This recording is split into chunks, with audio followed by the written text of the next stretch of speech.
Oh yeah, I'm gonna open up a little bit of Sirenscape here.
I'm just sharing the link around and stuff right now. Cool.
One sec.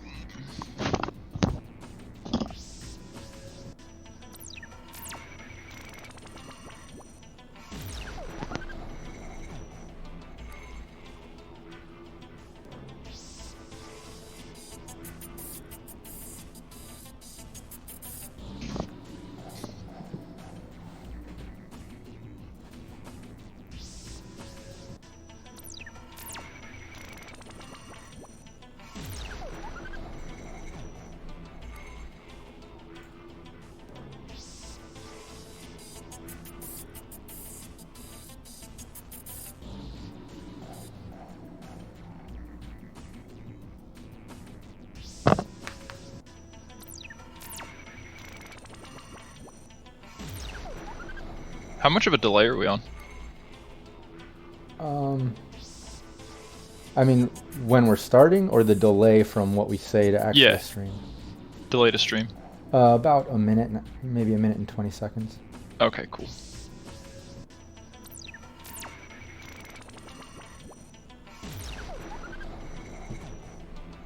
Is what's his name joining us? No, he couldn't. He didn't get back to me in time. Bummer. Yeah, I've had a hard time with other GMs. We were supposed to do the GM round table today too, and wasn't able to do it. None of the guests locked in, so at least we were able to do this. You know. Yeah. At least you were down.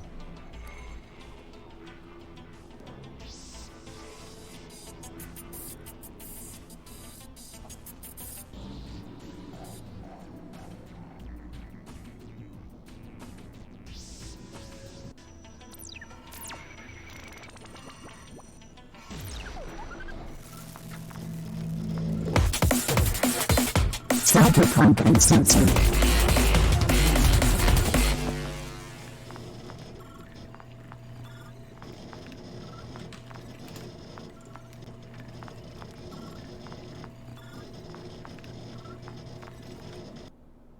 Hey, we're officially live. Everyone can see us now. What's up? How you doing? Excellent, man. How about yourself?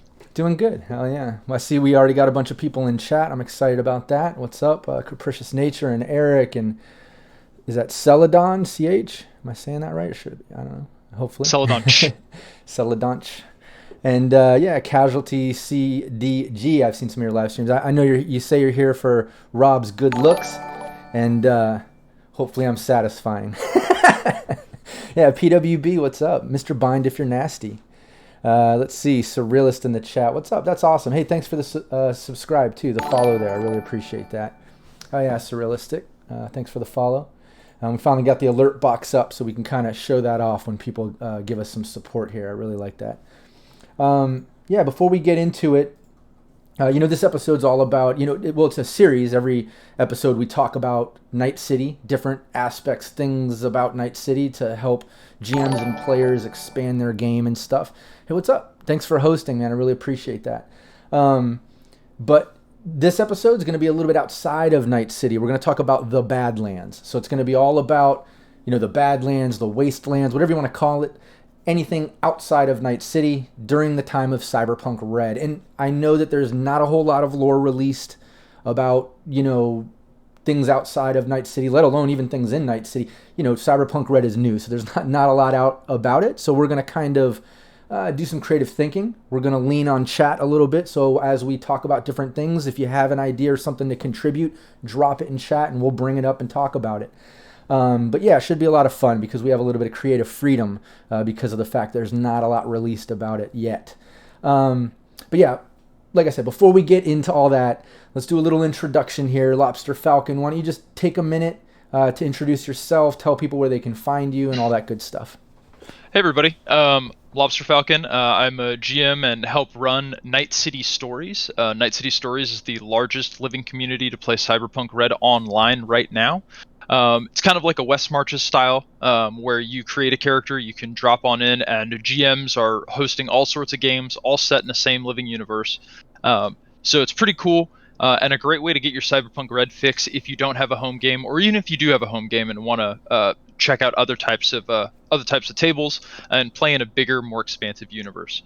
So with that, you can find us on Reddit at r/Night City Stories, and that sidebar there will have all of the links on how to get into our Discord, and all the links on everything like that. So yeah, please check us out on Reddit, so /r/Night City Stories, and I'll see y'all there. Yeah, and anybody that's part of the Cyberpunk Uncensored Discord, we promote a lot of different play types like, play by post, and we connect Red GMs with Red players in 2020 and even showcase some 2077 players. But we have that West March channel, and in there you'll see a link directly to Night City Stories. So if you're already part of our community, it's that easy. Just check out that channel, click through, join theirs, and you can start playing in some of their games as well. All right, cool. Before we get into the Badlands, I'm going to bring up Sirenscape. Shout out to Sirenscape, our official sponsor here at Cyberpunk Uncensored. I'm going to just play some, let's get into the Forlorn Hope sound set, Out on the Streets. Let's get a little bit of that going. Let's see, I'm gonna remove the music. I'm just going to kind of leave it city sounds, just so we have some fun stuff in the background while we talk about all this. Even though I guess going into Badlands, I guess it wouldn't be that much city sounds, right? Yeah. I could bring up, I guess, the desert sounds and stuff, but I don't know. This is more fun to me. I kind of like it. So I'm gonna leave it all these city sounds. But yeah, let's get into it. I have my list here, just a couple things. I know you've got the red book there, so I do want, I do have a couple pages or little sections I'm gonna have you read for everybody in a little while. But let's talk about some of these things that we'll see here in the Badlands. Before we go into these subjects, just a shout out to all my supporters on Patreon. Nino Gaming, check him out, fellow streamer Chris Anderson, Steve Barr from Sirenscape, Matt James, he's also GM Reservoir Panda, Samurai Mac, Corruption, Roten, Method, Nick Mastrofilippo, Dolan Pondsmith, who we just got her channel going on the Cyberpunk Uncensored Discord to showcase her art. Check that out. Chris Pilkington, William Huddleston, and Naomi Madlass, who are starting to play in the Cyberpunk Uncensored monthly ongoing. which I'm doing at the end of the month. It's the last Wednesday of every month. Shout out to Jonathan. He's a writer. He's not ready to be showcased on the Discord yet, but I do want to give him a shout out as a supporter. And Patrick, PWB here in the chat, who helps with our Scream Sheet project. Mr. Bind, if you're nasty. A little inside joke. But yeah, let's get into everything Badlands. Like I said, it's during the time of Red. There's not a lot of detail about the Badlands yet. So we have a little bit of creative freedom. Now, the things we do know are, transportation, sourcing things, all that stuff are led by the NOMADS. So we know that the Badlands are considered fucked up. They're dangerous. There's lots of damage from, mass drivers and nuclear fallout and just everything from the Fourth Corporate War. There's no, set, highway patrol, holding it down all the time. And there's just, there's a lot of chaos going on in the Badlands during the time of Red. So it's relying on nomads for travel. That's the first thing to kind of know. The other thing is that out there, you're going to run into anything from, militias and private groups to gangs to scavenger groups. Like I said, it's the Badlands. Think like Road Warrior, Mad Max Beyond Thunderdome, that style of stuff. When you're in the city, I feel like it's a little more modernized, even though the time of Red is rough. It's rebuilding and it's been through its hell. But Badlands beyond that is much crazier to me in my mind. But that's just a light brush. Let's get into it and talk about some of these things in detail. And like I said, anybody in chat, if you have ideas to contribute, drop them in there and I'll bring them up. But where do you want to start? I think the first thing for me, like I said, is nomads.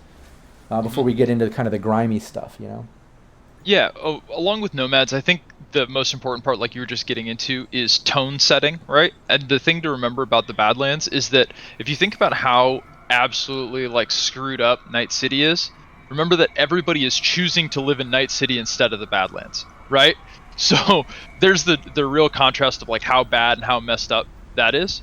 So with the nomads, I think everybody kind of knows the highlight level of the nomads, right? They're primarily going to be trade groups that formed after the collapse of supply chains, after the series of corporate wars and things like that. They've emerged to fill the gap in international logistics. And so with this, they're the ones who are doing primarily land and sea transport, but some air transport, moving really integral goods across all these really dangerous spaces from Night City and into the rest of the nearby area, into the Pacific Confederation, right? So probably going to be down to the LA Metroplex is a big one, probably up into San Francisco is another one. And so with all these various nomad tribal groups, they're the masters of this expansive wasteland.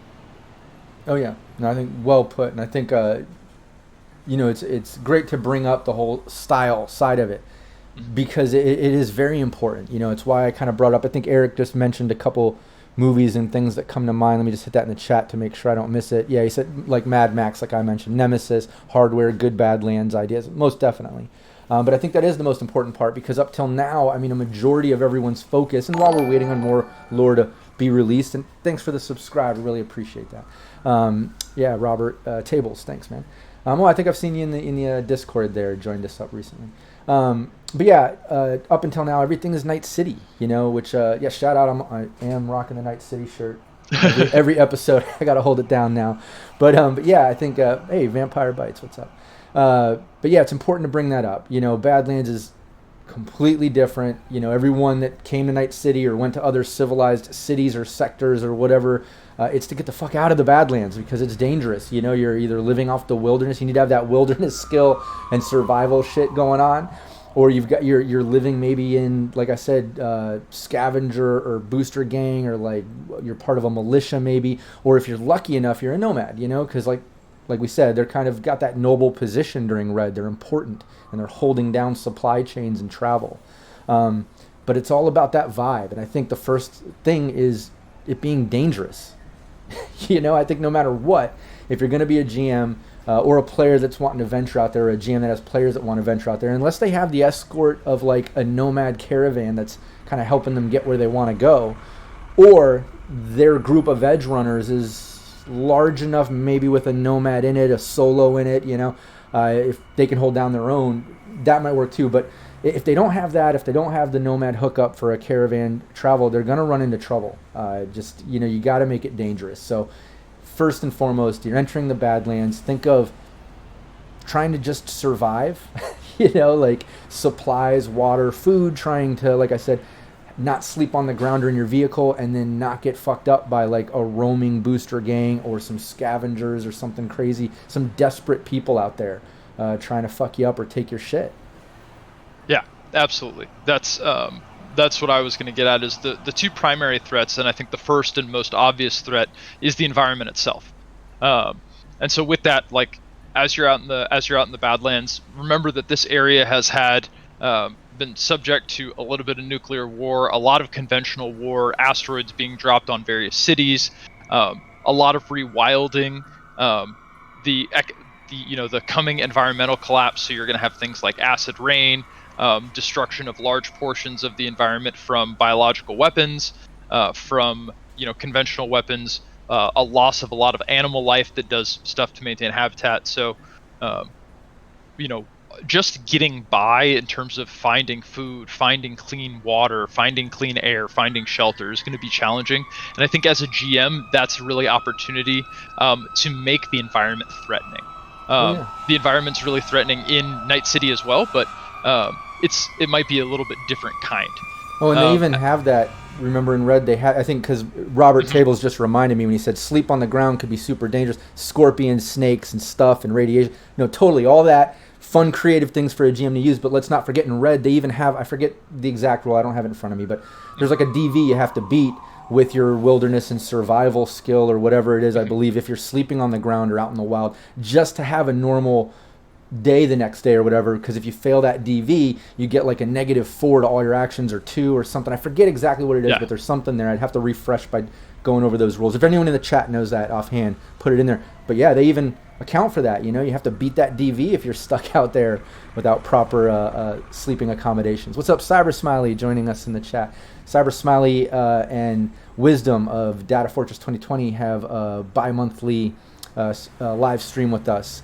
What is it? Forlorn Dopes, Tales from the Forlorn Dopes, every other Wednesday. I think they're streaming a week from this coming Wednesday, right here. But yeah, I just wanted to shout that out. Oh, there you go. DV15 Endurance Wilderness.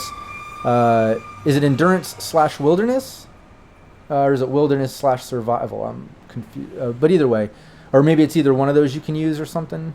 I'll look it up. But yeah, DV15, you have to beat that to avoid a -2 from fatigue. So see, yeah, they even account for that. So even aside from scorpions, snakes, desperate people and scavengers, booster gangs, like you mentioned, radiation, fallout, craters and things you come across from mass drivers and dropping asteroids on the Earth and all this shit, you have a DV to beat just to, not have a tired, messed up day the next day from sleeping out there, Yeah, wilderness survival. Yeah. Endurance in urban environments. Survival in Badlands wilderness. Yeah, exactly, yeah. But yeah, I think, like I said, that's the first thing. You get into the Badlands, it's going to be dangerous. It's not like going out just to go camping. You know what I mean? Yeah. So that's the first thing. I like to, aside from the dangerous side of things, like I said, there's the nomad aspect. Maybe they're helping you through a caravan. They're the supply chain. They're the nobles. They're the ones you want to run into in the Badlands, because they're busy. They're doing a gig. They're not there to fuck you up, steal from you. Typically, maybe you'll come across some bad ones. I don't know, but they're the good guys. The other side, the other thing that's kind of, to me, 50-50, maybe bad out of desperation, good inherently because that's their thing is scavenging, generally for survival, almost like a homeless people in a way, like lesser of nomad lifestyle maybe, but the scavengers, I feel like that's kind of a chance where it might not be a bad experience. I don't feel like all scavengers are going to be like booster gang style people, but I do feel like they're coming from that desperate motivation. They're living that life. They are scavengers just trying to survive. They don't have enough to live in the city or get that normal job or whatever. Maybe it's by choice. Doubt it. If it was by choice, they'd be part of that other I feel anti-tech group. I forget the name of it, the whatever dites or knights or it's like that word. I always The forget. Neo-Luddites. There you go. Thanks. I always forget the Yeah. Luddites or whatever.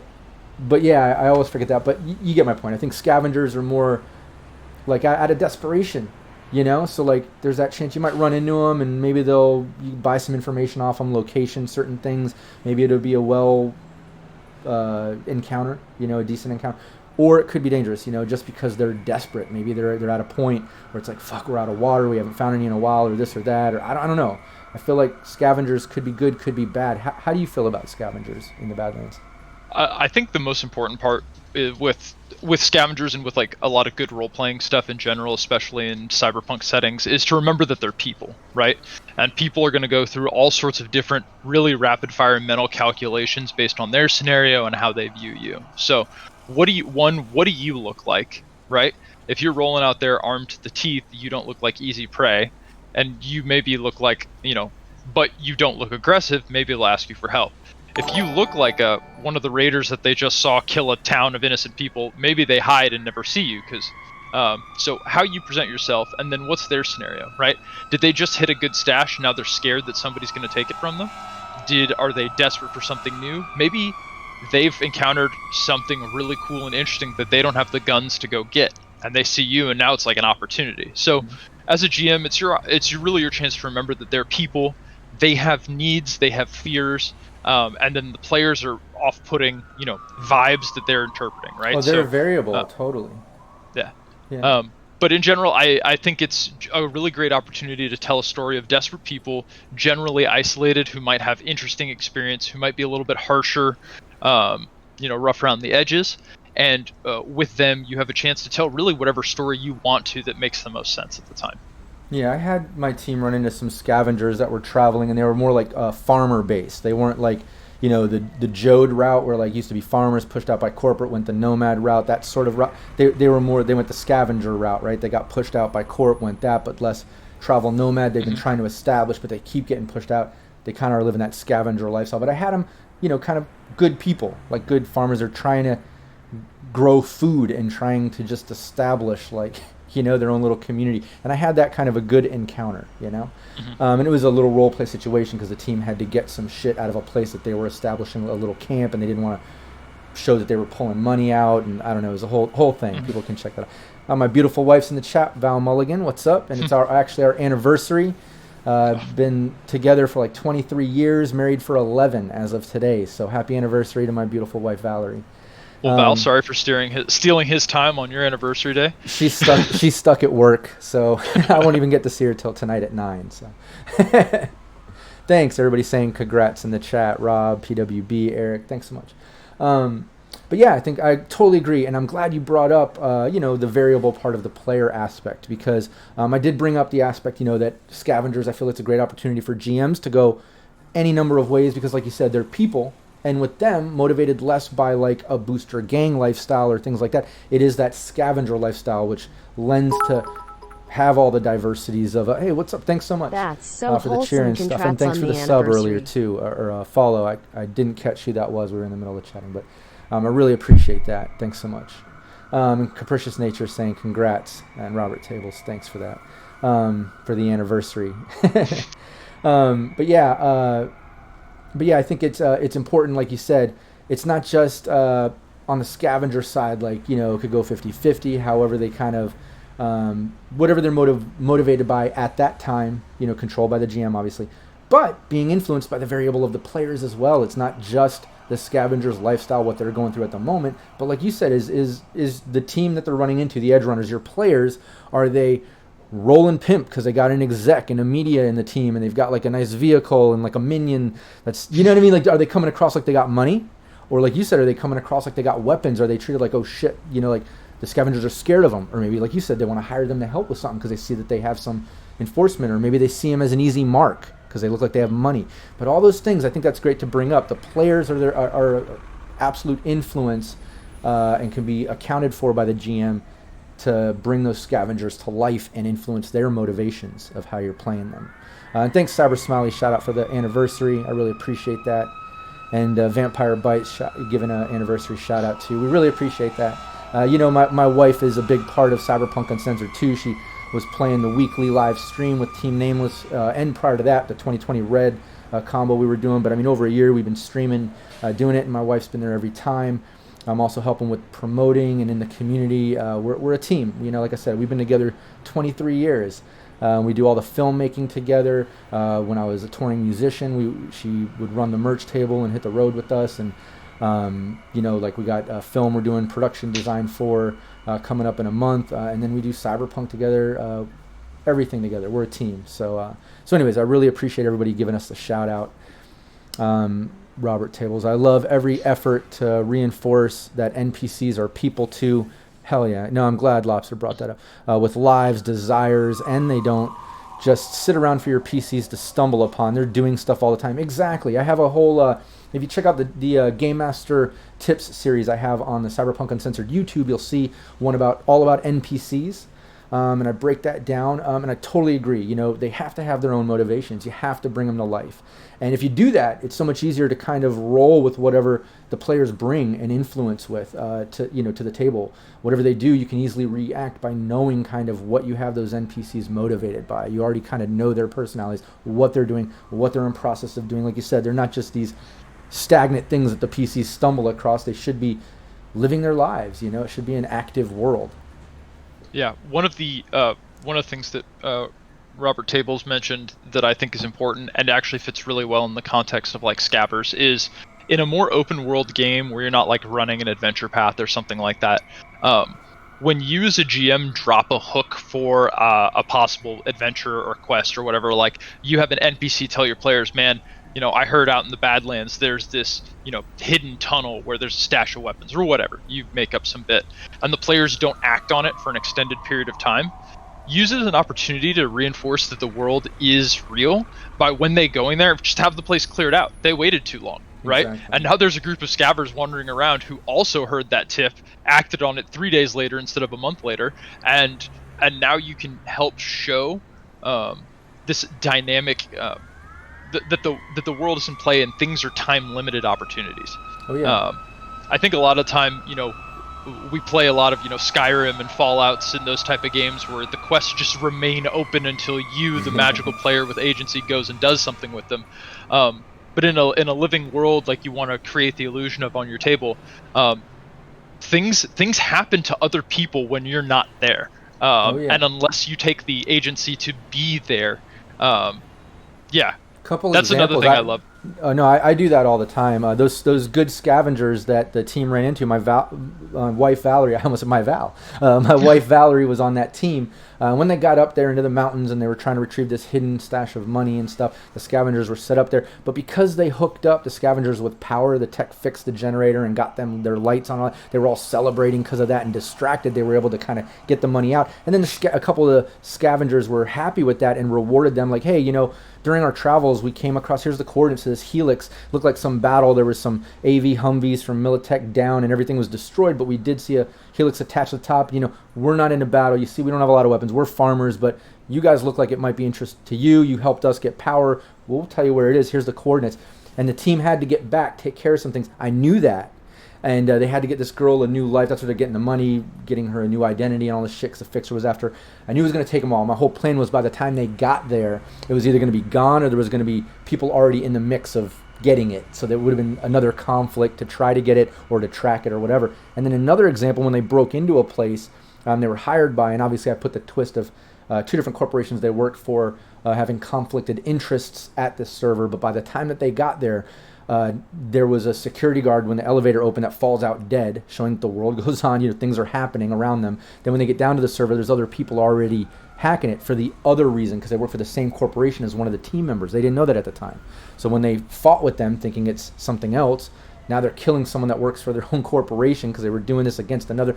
I know it sounds complicated. You have to watch my live streams to get it. My plots, I try to put multiple layers and, you know, nice plot twists as you go and shit like that. But yeah, I'm totally into that. Time has to go on. The world has to be functioning beyond the narrow, you know, tunnel vision of the players. The players are going to have their missions, their gigs, their focus, what they're doing. As a GM, you should take into account that the world is going on. And that is a great point, Robert Tables. I'm glad you brought it up. And Lobster elaborated, but no, I definitely do that as well. It's really important, and yeah, it's not like not like, don't do it like a video game. So something else that I think it's worth touching on a little bit that we kind of skipped over is what do the Badlands look like?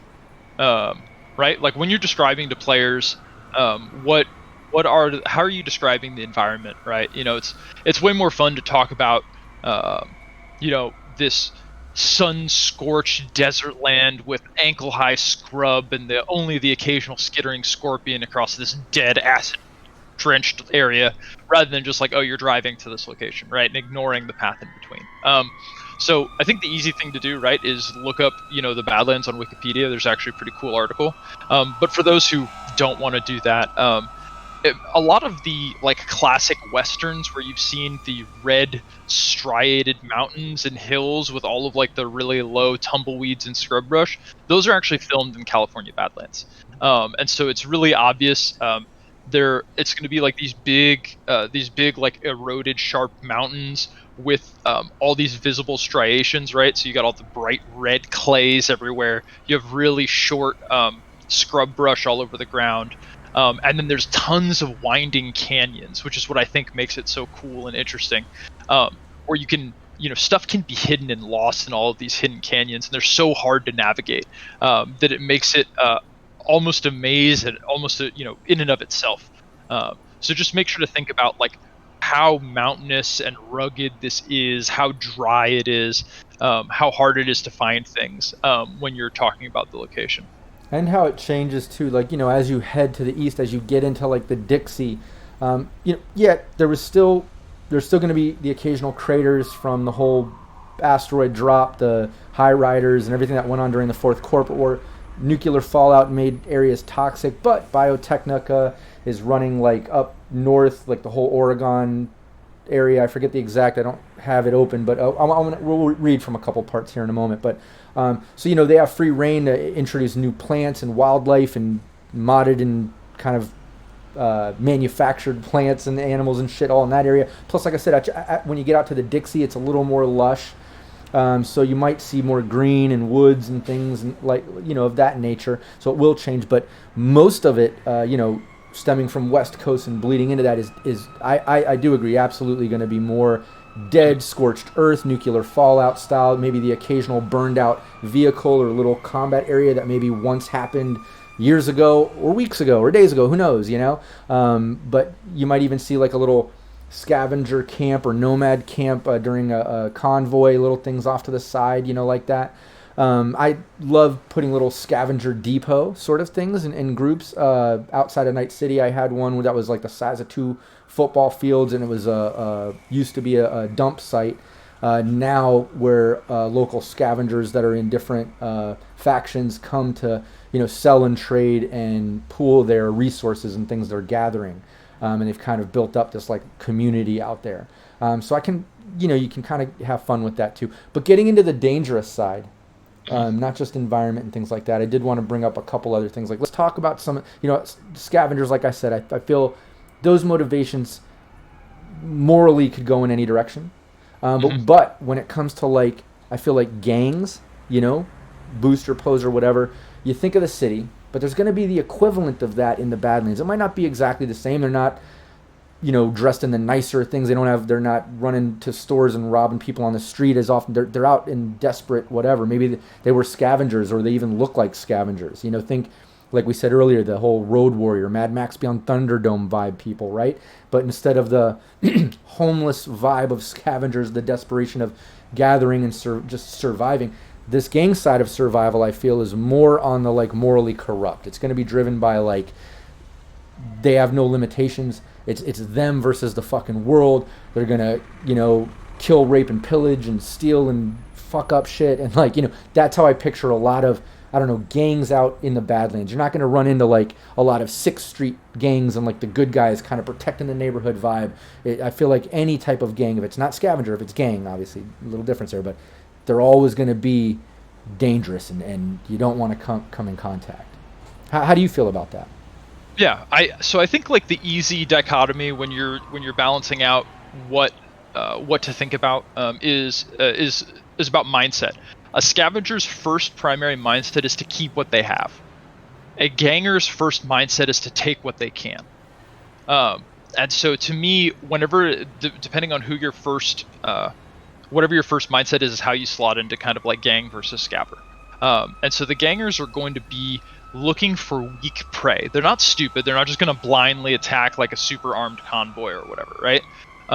What they're going to look for is they're looking for a weakness that they can prey on and take, because that's what bullies and thieves do. And so, again, so much of it comes out to remember that they're people, right? How are they going to orchestrate situations that are going to be advantageous for them? How are they going to make sure that the targets they pick are weaker, either by making them weaker or selecting them to be weaker, surprising them vulnerable? And yeah, that's my general perspective is going to be people who don't want to harm others are likely not going to be out here unless they're already nomads, right? Nomads, they're making their money from crossing the area. Why can nomads make money crossing the area? Because there are threats that you have to overcome. And those threats are going to be people who are going to take the weak, who are, not armed, not in big convoys, or are raiding smaller communities that are not as safe, or, letting their guard down. That's the thing too, is don't forget, traveling across this, nomads included, there might be like little supply depots that nomads set up to fuel, give water, things. Maybe there's conflict between those supply areas or whatever. Also oasis stations that Continental Brands puts out, that was kind of the Chew for You stations of Petrochem back in 2020, right? Like those are kind of converted when they broke off as a subsidiary. They broke away from Petrochem and did their own thing. So you might run into oasis stations, and out there, like you said, they might be invaded by booster gangs, or maybe there's a situation like that because they're trying to steal supplies and fuck with it. I agree that when it comes to that, you want to give motivations. You want to humanize them in a way, so they can be just as dynamic and real as real people. Your world is a living, breathing world, right? But like I said, I feel I have less moral agency when it comes to gang style in Badlands versus scavengers. You know what I mean? Like, I can't see too many good guy gangs out in the Badlands. Like if you've upgraded from scavenger to gang, or you went that route and you're not going to a city trying to do better, or just, I don't know, running a neighborhood or whatever you're doing, you're out in the Badlands, you're just looking for, prey. You're a hunter. And that's, this is slightly outside of the context of Cyberpunk, but you can always think of logistics is a map of human intent, right? And so whenever humans have an intent to do something, there's going to be a pathway of logistics to lead to enabling that happening. So if a group of people exists somewhere that is not naturally hospitable, that means that their way of surviving is either they've found something that makes it hospitable, or they're taking from people who are making things hospitable. That's it, right? And so that's the primary difference between those scavvers and those gangers. Now, could gangers who have found, somewhere really cool that is easy to grow food transition to that? Maybe, but that might not be the mentality, right? It would take a lot, and I think you tapped into it right there. Like, say they found some type of like utopia situation where like, holy shit, life changing, and like, you know what, we don't need to hurt people anymore. And the newer generations of that gang may be coming up, they transition to a different lifestyle. I could see that. It would take a lot, but I can see it. Yeah, but that's what I'm saying. In general, right, you're going to not see that. But also, like, even these gangs, right, like, you can't steal all the water that you need, right? So gangs are going to have to find a place where they can have water. Maybe gangs have a place where they're trading for food on the stuff that they take, pretending to be scabbers, right? Like, they can't always just steal 100% of what you want. It's in their benefit to trade. Maybe there's a gang swap meet area, right, out in the where gangs who've divided up territory all come to trade stuff because, well, if you're down south, you're stealing oil tankers, but if you're up north, you're stealing, chips being shipped from somewhere else, right? Or, shit that fell off the caravan, And like thinking about, that could be a really cool setting. Is maybe you need to go find where somebody was kidnapped for being sold into slavery, and you find that they got taken to the ganger Badlands, trading spot. Yeah, I had that with our team. I called it the meat market. They were in pursuit of that, and they found these different scavenger factions, like I mentioned before, after that scavenger depot. But one of them was into bad shit. They were kind of like less, supplies, and they were trading people for different things. They had like children sold to like factories and places like sweatshops to be easy workers and getting small area style things. Some of the women, some of the men, obviously sex trading, fighting rings, illegal fighting rings and stuff. And that's how it all started, with them following a whole chain, ending up out in the Badlands at this meat market, I called it, And but I think that's a great point to make. Like, there can be all those aspects of what the gangs are doing to trade, and maybe there's something like that, like little places where they do that, or a fixer hookup, or one of them, or something that travels into the city to push their wares at like a night market, but they're actually, part of some booster gang from the Badlands that's stealing shit or finding stuff, like I said, that fell off the caravan, Yeah. And I do want to mention before we get too far away from it in chat, but Kira in chat, what's up? You brought up a couple things. We've ran into one, an old pre-war USA Air Force bunker, and two, a rich person's doomsday bunker, complete with a driving range and Olympic pool. I've written that into a bunker thing into a campaign. I plan on that the team didn't uncover. They didn't get into it during that Badlands stuff, and I had a great image for it and everything. I'm going to pull that into a future one too. I love that idea. That's really cool. And Robert says that sounds like a dope encounter. It does. I like both of those, and I like pre-war stuff too, because you got to think some of that shit in the Badlands is undiscovered yet.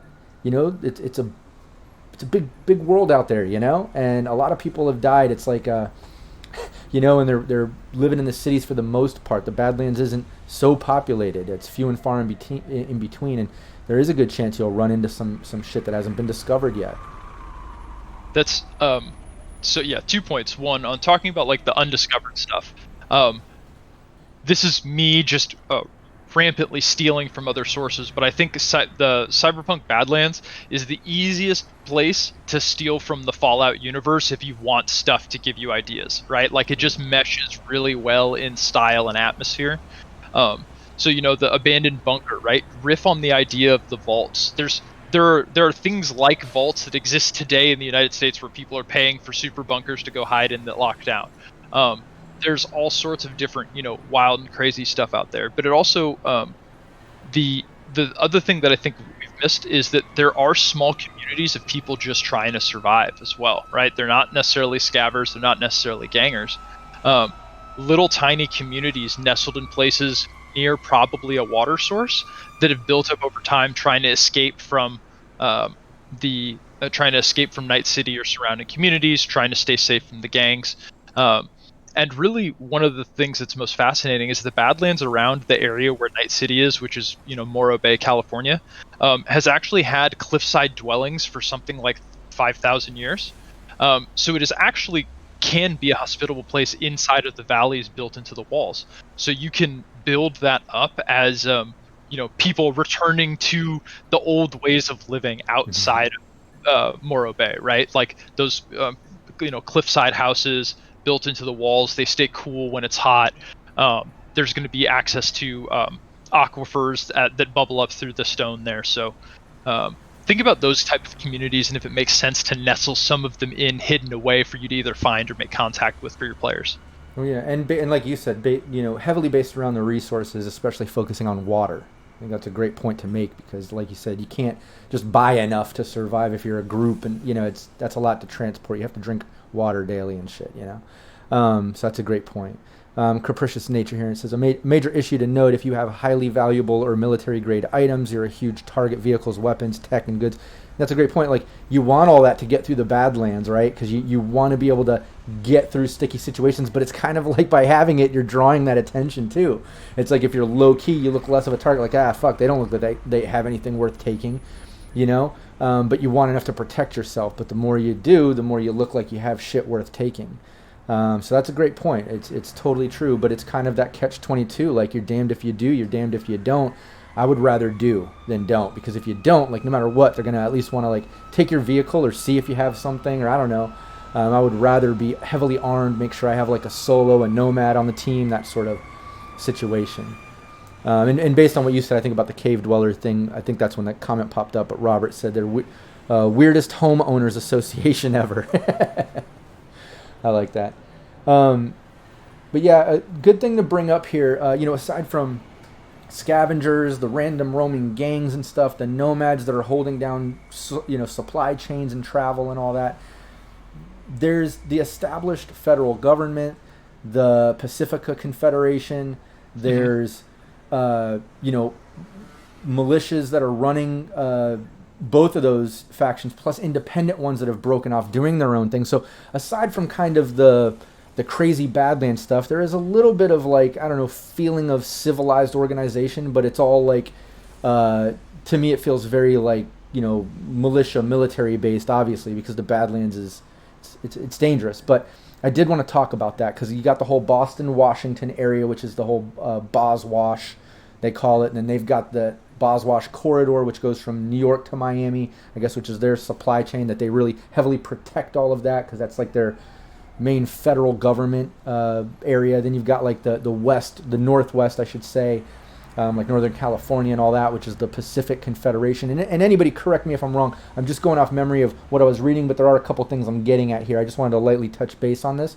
So you feel at least some of the civilized, government feeling that is going on outside of Badlands. There's all the Badlands, but you do have Pacifica Confederation trying to keep things civilized up there. You got Boswash thing and the corridor going on.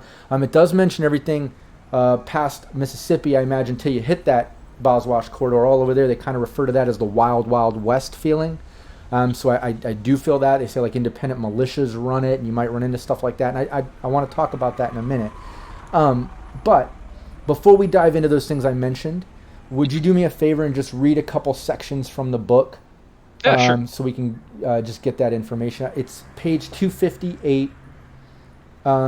Just that whole section about superpower no more.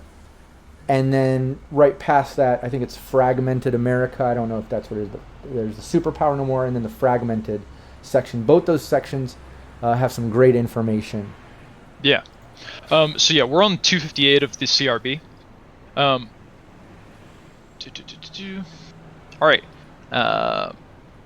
Since the end of the Fourth Corp War, the United States has lost much of its superpower status, but that doesn't matter much as most of Europe and the Far East are in the same position. What U.S. military still exists is organized as the Combined Operations Groups, or COGS, task forces, that combine ships and aircraft, armor, and infantry into cohesive fighting battalion. Their main mission is to deal with the threats of the Boswash Corridor and the federal government's interests. On the other hand, since the Fourth Corporate War, several of these COGS have broken away from the United States and are now operating as private armies for hire, personal mini-kingdoms, and even marauding packs of well-armed raiders.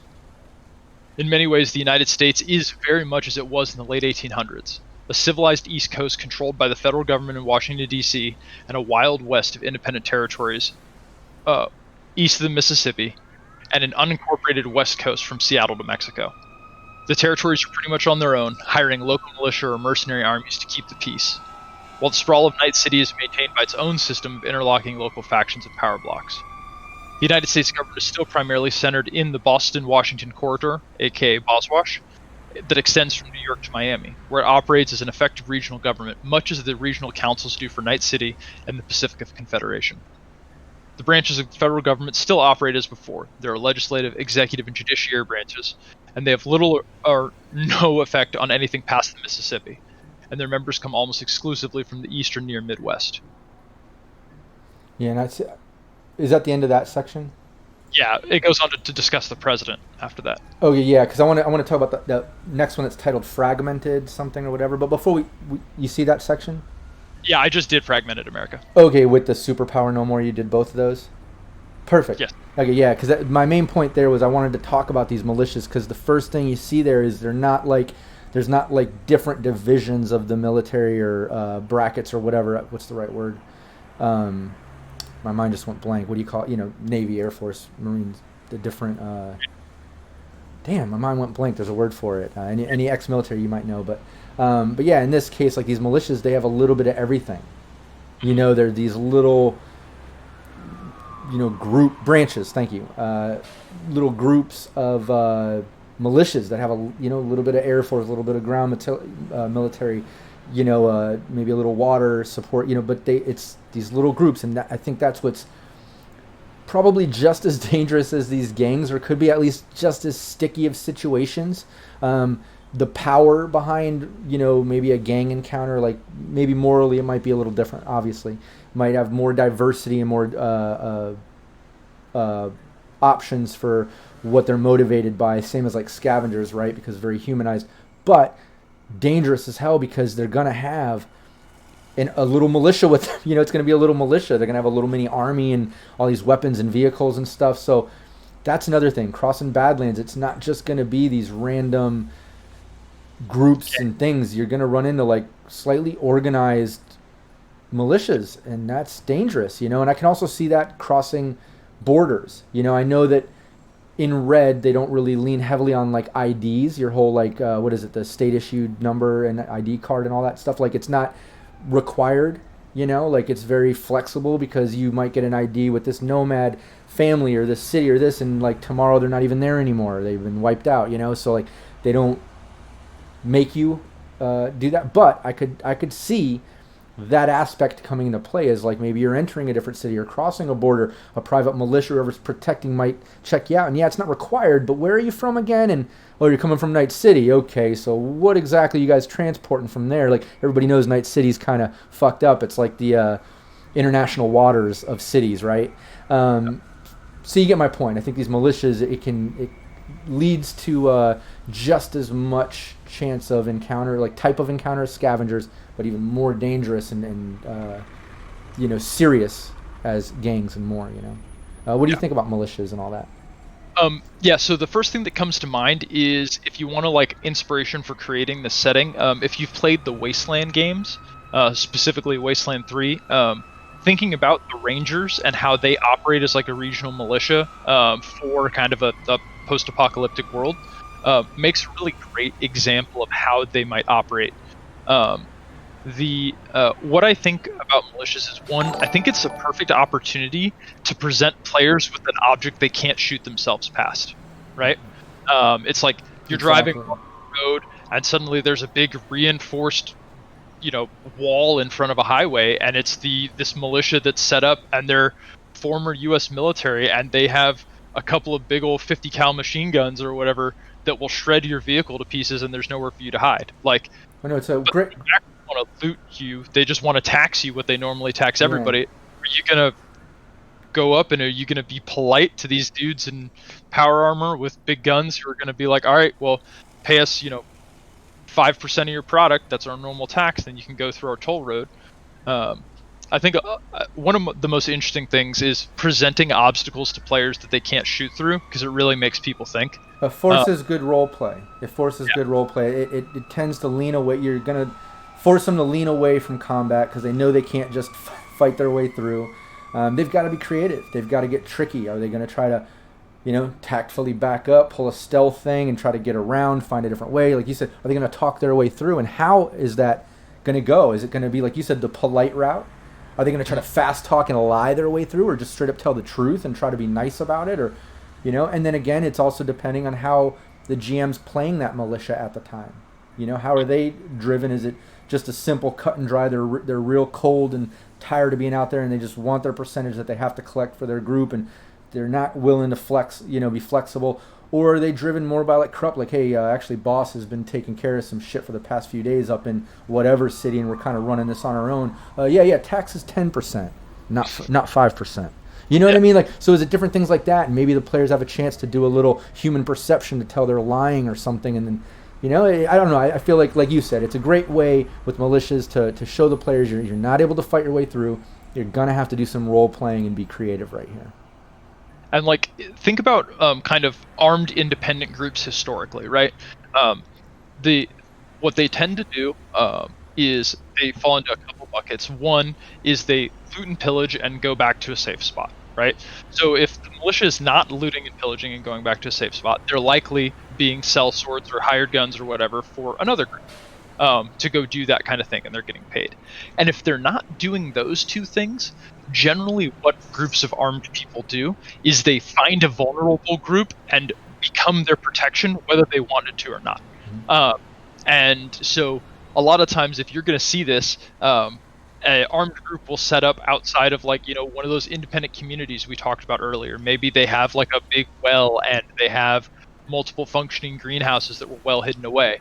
And well, okay, now they're your protection group, whether you like it or not, and also they're going to put a toll on the highway, and they built a wall outside here, and now they have consistent source of food, and these people begrudgingly have a group of armed men who's willing to shoot people in exchange for continuing to take their food and drink their water. So generally, I would see militias falling into those three groups, if not all three of them at the same time. So I love that. Inspiration you can use for incentives or goals they might have. Yeah, and Robert Tables brought up, TV series and movies and TV series that can influence kind of, how you create Badlands. And I agree, like we mentioned before, about, Mad Max Road Warrior style things, but I love that you brought up Jericho. And my wife Valerie said, love that series. Yeah, we love that. Have you seen that, Lobster Falcon? Have you ever watched? Oh, No. look up Jericho. I think it's currently on Netflix or Amazon Prime. It's somewhere free right now. I saw it. I kind of wanted to rewatch it. But Jericho is a great series. It feels very like corrupt and fucked up with like the whole militia and independent faction vibe of things going on. Then you have like the desperation of supply thing going on. It's not necessarily pushed so Badlands. I feel like it'd probably be more East Coast, more Dixie, more in that corridor area, but still all that crazy shit going on.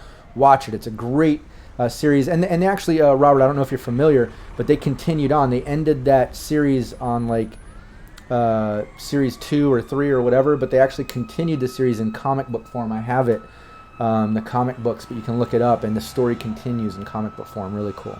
Nice. Yeah. But yeah, what other things? I think the whole militia vibe is great. And like you said, I think the details of how that militia is there can also be just as great. GM can get creative with that. I think, like you said, it forces some role play, which is a great thing. It puts this sort of big, powerful thing in their way. Because, like we said, the GM's job is to present problems and situations. It's almost like in the city, if you have a really big corporation that has lots of security and assassination team and lots of disposable resources and money and all that. And you're not just going to be able to walk in and shoot up the corp and fuck them up like if they're an enemy of yours. You got to be tactful. It forces some good role play, some tactful thinking, and I think that's where in the Badlands militias come into play, or running into the Pacifica Confederation or the actual militia that's directly hired by the federal government, part of the whole Boswash thing, the whole corridor and all that. Yeah. A good inspiration for, players of Fallout would be if you're going to think of Pacific Confederation troops. Remember that the Pacific Confederation, that's going to be Northern and Southern California, which used to be separate states, and then Oregon, Washington, Idaho, and British Columbia. So they've grouped together as still independent states as the Pacific Confederation, and their primary goal is actually rebuilding infrastructure between all of them. So all of those groups are trying to reconnect electricity, reestablish roads between one another. They're trying to conglomerate military and intel between them, and they're very much federalist, right? So they're not, Northern California is not messing with Southern California. Northern California is not messing with Oregon as much as possible, unless there's issues at the border.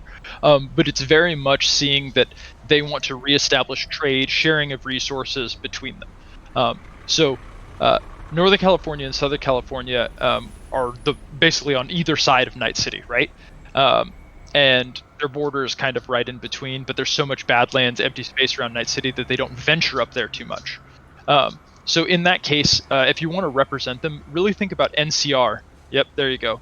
The New California Republic from Fallout as kind of how they might be represented in that Badland area between them. They're going to be setting up forward bases. They're going to be kind of exploring maybe with some troops. Maybe they've heard about a particular militia that was harassing, whatever Southern Californian Republic troops, and now they're venturing out to go address it. Now you have two groups that you can't shoot your way past. What happens when the players are caught in the middle? I love that, the conflict between these different areas, and what they're trying to do. And and thanks, Robert. I saw that shout out while we're going. As much as you love the YouTube vids, I just got to say, no replacement for a live stream with all you lovely people. Oh yeah, we love it too. That's why I do so many live streams. I love making the tutorials and crash course videos and all that sort of stuff. But I love streaming live because I love having fellow GMs on, talking off the top of our heads and having conversations and seeing where it goes and what creative things we can come up with, and then pulling ideas and things from chat. I love when everybody joins us and contributes. It's a lot of fun. But yeah, I think that's a great point to make. When it comes to these militias, Pacifica Confederation, the whole Boswash thing, their motivations as a group, as governments, really, because they're all trying to, like you said, establish civilization as it once was. They want to reconnect and remake it, so they have their own motivations. And maybe that's some of the things that you run across in those parts of the Badlands. Maybe you'll run across some construction, some running power lines, different things they're trying to rebuild, running pipe from water, and think of the conflicts and things that they might run into, or you might come across that and they're dealing with their own situation or conflict, and maybe it's a chance for players to help, make a little side cache, a little connection, something. Could be something like that too. Yeah. I was doing a little bit of research on just kind of ideas for this particular scenario. One of the best ones I found that UGMs can steal is northeast of Night City is Lake Nacimiento, right? And that is a man-made lake behind a dam that is a power-generating dam just outside of Night City, right? So, along with being a source of water, however, it is mercury poisoned, so this might be an opportunity to figure out how to clean up this mercury poisoned lake. But then also, it at least had fish in it in 2021. Maybe it does, maybe it doesn't. But it is generating power from this dam. So this is a perfect opportunity for groups to be fighting over this giant power generating facility. Maybe it is north of Night City, so maybe the Northern Cal State, NorCal Ecotopia Free State, is trying to come down and reestablish control, hook it up to all of their power lines. But maybe it's been taken over by one of these militia groups that we talked about. And now all of a sudden you have conflict that they're trying to hire. You see, yes. Robert, I need you to roll for fish. We're going to have to do a fish check. It's going to have 3 eyes and all. Oh yeah, exactly. You're gonna have diarrhea for months, but you got some fish to eat. But no, that's perfect opportunity to do a nice stat check. Maybe it's just a 1d10 trying to get your stat or lower to make it successful. Maybe it's a luck thing, one of those luck checks where you just do a roll, hit your luck number or lower to see if you're lucky enough to catch some fish or find them. If you don't have animal handling, in which case, if there was fish, you could probably do that check to see if you catch them. But no, I think that's funny though. I'm going to need you to do a fish check. But yeah, that's a great point. Again, the resources powering these things, and like there's something technically in the Badlands, part of Night City, but it's powering Night City. It's the water and power plant. Great source for conflict of control. A great power struggle right there. Potential, anyways. But yeah, I think. The other thing too that I wanted to bring up, and it's not necessarily like typical Badlands, but it's still to me considered Badlands because it's outside of Night City. Because let's not forget, not everything has to be on land, but the deep downers. This is something that Red goes over, these underwater dome cities, mining and all that. But if you'll go to page 262 and read that section about deep downers, I think that'd be a great thing to yeah, and see, Robert says, yeah, let's talk about water. Because, they have those traveling cities, the little float things, and people that have converted oil rigs and things into cities on the water. What do they call those? The drift? What? You want me to touch on drift nations first, then deep down? Yeah, go ahead and do that, because then we're touching all water. I think that's a good thing to bring up. Yeah, drift nations, and then yeah. All right, cool. So starting with drift nations. During the Fourth Corporate War, many of the floating work platforms and drift cities of OTEC and its rival CINO were the epitome of oceanic technology. The most famous of these floating cities is Aqua Delphi, the former home and headquarters of the OTEC corporations near Hawaii. Other floating cities, like Florida's Atlantis, are somewhat smaller, while still others began as shanty towns, constructed from old oil rigs or jury-rigged platforms made from abandoned, lashed-together oil tankers, as is the case with the offshore colonies in the Gulf of Mexico. Pirates, hostile corporate navies, and the perils of the open ocean threatened to wipe out these individual cities during and after the war. But by banding together in loose confederations, these drift cities, more properly named drift nations, are now small nation-states unto themselves, located in international waters with their own defense forces, making them hubs of international shipping and import-export, a true no-man's land of free-living fringe folk. and as terminals for the expanding trade network that has replaced the old shipping webs before the war, the Drift Nations are now a center of both pirate and legitimate nomad activity. Do you want to do Drift Nations, and we can do deep down? Yeah, exactly. I would like to talk about that a little bit because, like, first vibe feelings. Like, I think it lends to however the GM wants to play it, however the players influence that encounter. But again, it's gonna potentially have scavenger vibe up to militia vibe. Like, I think it has so much potential with what that particular Drift Nation or what you run into, the caliber of that encounter. It seems like it could be really diverse and dynamic. It could be powerful, it could be like ex-militia grouping and like Robert said, feels very Navy. Could be very pirate-like, but it could also be very scavenger, or maybe like a little nomad family sort of thing going on, because let's not forget nomads run the water, air, and land, Yeah. That's a visual that I just had that was pretty cool is imagine an old aircraft carrier that just has a bunch of ships all strapped to it. Maybe the aircraft carrier has no more motor power, but it still has its nuclear reactor, and it's powering all of these other ships that are like octopus with cords coming out of it, and they're all dragging this big city along with all their different motors, and so you have this city operated out of this old nuclear reactor powered aircraft carrier with a city all built on its deck because they don't have jets anymore. Yeah, I love that. It reminds me of the cargo ship thing in Waterworld. Yeah, like it has that modern Waterworld. Yeah, Waterworld has that vibe, with the big tanker ship sort of city that they're living on, and as you go down the levels, it gets more and more grimy, even all the way down to that oil tanker where the old guy's in there, like, oh shit. I think that's one of my favorite scenes. If anyone remembers Waterworld, I'm actually I like that movie. But when the guy would I forget what his name, the hero guy, was it played by Cosner or whoever, but when he drops the fire into the tank of fuel, and the old guy that's been down there has to check the levels every time the flame drops down, and he like looks at it and he's like, oh, thank God. Like he was excited to die. He's like, oh, thank God. Like he's just tired of that job. He's stuck down there. But I just love that part, the desperation of that moment. But he's happy about it. Number +1 for Waterworld. No, I love that. I love that idea, and that's shows like the size of it. Like I said, it could be an oil rig, or like you said, I think an old aircraft carrier is a great idea, or maybe it's a cargo ship or something. But it could be that big in a mobile city, and even powering subsidiary, mobile watercrafts around it or something. Yeah, I like that a lot. Yeah, and so with all these things, right, just for your player realism and for your own sanity, think about the logistics, right? So something that big with enough people on it, they're going to have greenhouses for, somehow ability to grow food. They're probably going to be fishing out in the deep water. They're likely going to have a lot better, less pollution from the stuff that was happening on land. So they're probably going to have better fish catching as like a primary source of their food. They're going to have ways to desalinate water, or at least they're going to be catching water from rain on the surface as much as possible for their water sources. But then water purification systems will be a big thing in these cities, because they got to deal with that. And think about if they can move or not, right? So the ones attached to oil rigs are obviously anchored where they are, but the ones that we're talking about that can drift, they're going to be moving, and they're going to be moving to where it's beneficial to them. And likely they're going to be following Gulf streams and stuff like that.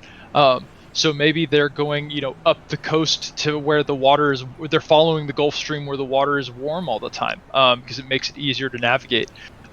Maybe you have a cool event, which is this giant drift nation actually does a trip across the Pacific, right? And they go up and around. They do a huge trip. They trade all of this stuff in Japan or China, and then 6 months later they end up back on the California coast for a month. And you just like suddenly now there's more pirates than there ever were before, but there's also more stuff you can buy. The night markets are going crazy with all this imported stuff from China or Japan or Hong Kong. Like, it's a really cool opportunity to bring in a transient player into your world in what sometimes might feel like a semi-static night city. Oh yeah. No, I did that on the docks in my previous, I think it was the 2020 Jumpstart combo, where it was like these pirate nomads. They were sort of A little bit of both, because they would deal in illegals, but they were doing that same thing. You know, they would travel and they would come back to Night City every other month with supplies that they would trade and do things like that. And then I think it was I wanted to catch that jail thing, because I think that leads to some good role play and options there. It was Robert said, on a ship like that, there's got to be a jail, a kitchen, etc. And then Rex says, no jail needed, a bullet and feed the sharks. And see, there's a good example. Like, I could see it going either way. What type of people are living on this particular drift nation? Are they, peaceful and trying to establish a civilized community where they might have a jail and they believe in reforming and they have a set of rules and things aside from just obviously, keeping the food growing and the water filtered. They actually have like moral laws and things that they try to uphold, and they do believe in reform. Or maybe it's a more cutthroat sort of realization where it's like, we don't have time for that shit. If you fuck up, you're dead, you're out, and it's just a little more black and white. I could see it being played any number of ways, and that leads to a lot of great role play. GM can play with those dynamics, and I think it also plays in what type of drift nation the people are made up of. Is it more of that pirate vibe, more of the survival scavenger vibe? Is it more of a nomad trade and travel vibe? And like you said, is it a drifting drift nation, or is it more of a oil rig drift nation, so to speak, like where it's stationary? Yeah. So lots of options. Yeah, somebody mentioned earlier in the chat about, nomads in the water. I think a lot of these drift nations and a lot of these oil rigs are actually going to be primarily operated by nomad families. These are going to be groups who are highly experienced on the water. They're going to have access to boats. They're going to know how to fix them. They're going to know how to do stuff with them, and they're going to be willing to transport and trade. And so those people are the water nomads. And so we... so think about how the water nomads are going to have relationships with the ground nomads, right? Like, if you're not part of the Aldecaldos, but you're about to come up and screw up everybody's trade, it's likely going to be that the water nomads, if they're respectful to other nomads, send somebody ahead to go talk to the Aldecaldos, tell them, hey, what's up? But not even that. Maybe they call up the Aldecaldos and say, all right, we're bringing in all these goods. We're going to give you first pick to go trade, to take wherever you want to, because this is all stuff you can't really get here, and then ship it out, rather than make enemies, make friends. Great role play opportunities. Like I was saying, there's a lot of great opportunity there. And this is back on the whole jail or just killing them. I think they said, I guess, a fancy guy like me ain't gonna use small sails. Sorry, we were talking about an aircraft carrier pilot. That's why I was confused. I was trying to catch up on the chat there. I think that was about the aircraft carrier, maybe. Yep. And this is dump. Oh, there it is.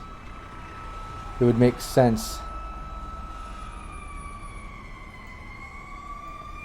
Is that about the... Oh, yeah. Yeah, what Rob Grad 98 said is that it would make sense for the most egregious crimes, execution and dumping in the ocean would be the best method of punishment.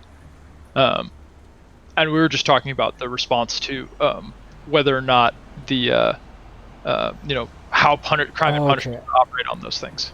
Yeah. Okay. So after no sales, feed the sharks. I see. Robert first says, imagine, and I just, if you scroll back up in the chat, I missed that part. An aircraft carrier that has a busted engine and has to use actual sails and winds to move. And yeah, that could be a total thing too. I like that. It puts a little bit of issue with the aircraft carrier, maybe, some tech fixing situation, some good role play there. And I think that's where they played. And those are some big fucking sails, you said. Okay, capricious nature. Soylent Green is people. Did they bring up that? I'm trying to catch up on chat. I apologize to chat and if I missed some of these. But I love the Soylent Green conversation because that seems to come up a lot in these chats. I was just talking about that in the Cyberpunk Uncensored Discord, I think it was, or it might have been the Red RPG group on Facebook. But somebody was talking about that. If that could be a possible thing. But I really feel like Kibble's not that far off. I think someone even mentioned that in chat. Wait, hold on. Soylent Green is people, huge, fancy guy like me, can use small sails. No, maybe it wasn't. I thought somebody mentioned that. Well, anyways, I'm mentioning it. I think Kibble is barely a step up from Soylent Green, anyways. But yeah, I could see that, getting to that point. I think it leans into that, like you said, if you're pulling that Fallout vibe when you hit the Badlands. Whether water or land, is it going to get that desperate where you run into like cannibal vibe scavengers? I think it would be probably really rare. I think when you start leaning into that vibe or like a mutant vibe or getting that crazy, you're starting to get into that version 3 of Cyberpunk and or cyber generation, and it just gets a little out there, a little far for me, a little too into sci-fi. I think if you're going to go that route, yeah, just go for Fallout, And Fallout's actually coming out with a tabletop role-playing game. I think they released some of it or something, but the official book and all that comes out this summer. And one thing I like about that is I think the year that they're playing off is after 2077. It's like a nuclear war. Fallout. It fits in perfectly if you look at it like Cyberpunk 2020 going into Red, going into 2077 video game. Maybe after that there's nuclear war happens again, leads into Fallout or something. But yeah, you can pull ideas from there. When just for Robert Tables, when you're portraying cannibals, the easy way to highlight that something may be up for your players is describe multiple people who have the shakes. When you get a prion disease from eating too many people, it actually manifests in symptoms like Parkinson's. And so it's an easy way to kind of foreshadow that the group that you're encountering leans heavily on cannibalism.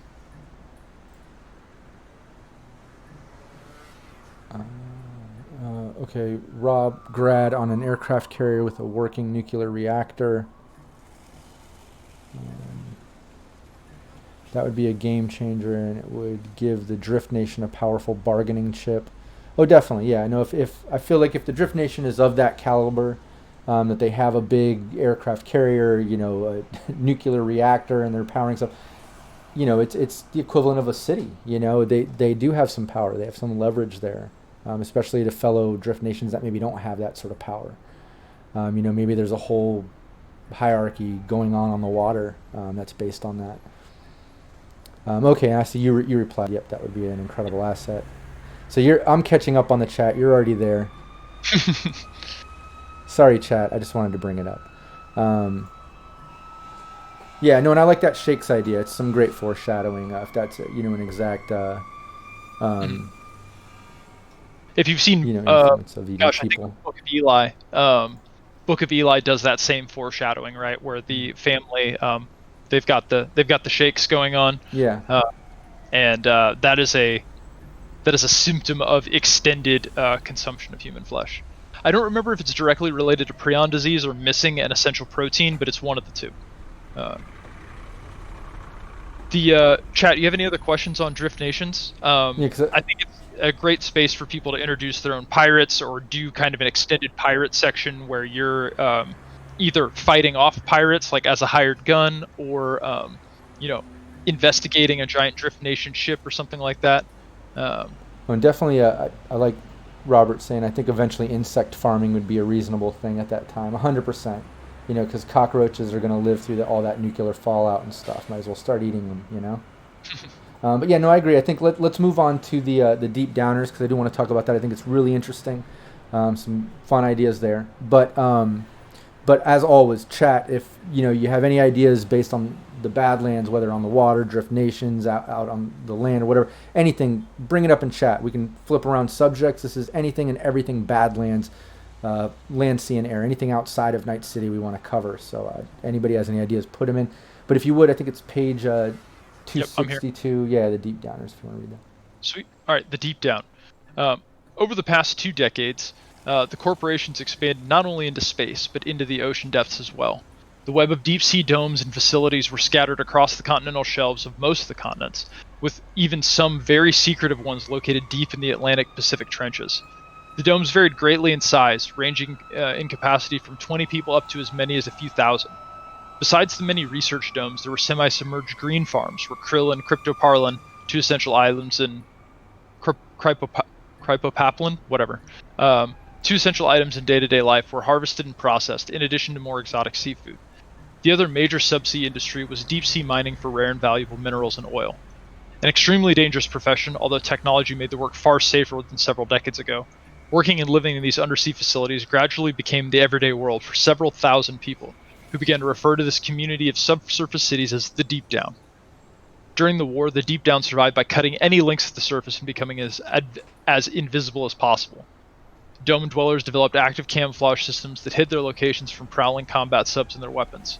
Even now, the full extent of the Deep Down is uncharted, as the Deep Downers don't trust the corps to not drop a few torpedoes or depth charges in their fragile domes, as often happened during the Fourth Corporate War.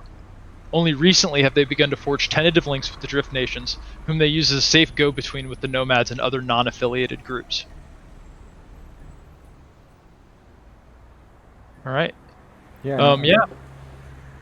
Yeah. I really like the idea of these underwater dome sort of, mining and supply communities that are down there.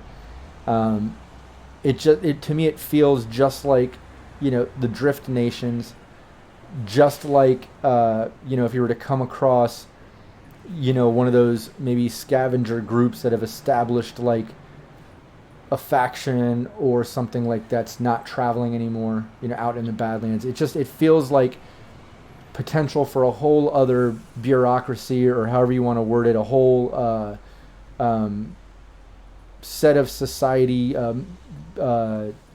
processes and moral laws maybe within themselves that have nothing to do with other cities or other things you're used to. It could be completely new and different. Think of, different timelines of the way life was and laws were, and how people were, maybe less democratic and more dictatorship. Like you could go that route. You can take things from history and put them down there. I feel like it's such potential to be separated from the norm because of what it is, even more so than the Drift Nations because of being separated by all that water, not just being on top of it, breathing the same air, but having its own environment, and I like the fact that it talks about them working with Drift Nations to kind of be the go-between with nomads and supply chains and stuff. It's probably detrimental to their society if they didn't, Yeah. One of the things to think of, like, the timeline is the most insular of the Deep Downers is probably not going to have spoken to anyone else since 1996, right? That's when the United States collapses. And that's when the Nomad riots happen. And so as the United States starts collapsing, that's very likely that there are people in 2045 who haven't seen another person outside of their pod in 50 years. So you can think of all sorts of ways to have a really insular culture. Maybe they've developed their own pidgin language, right, over that time.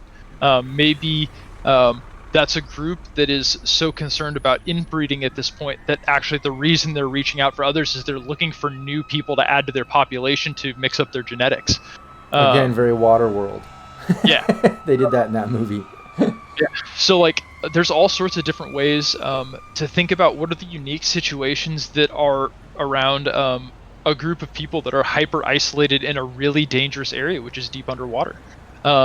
Even a classic thing of what if they've lived for so long and a part they can't replace breaks. Now they are on a timeline to get that part, or their pumps collapse, or they no longer have air purifiers or something like that.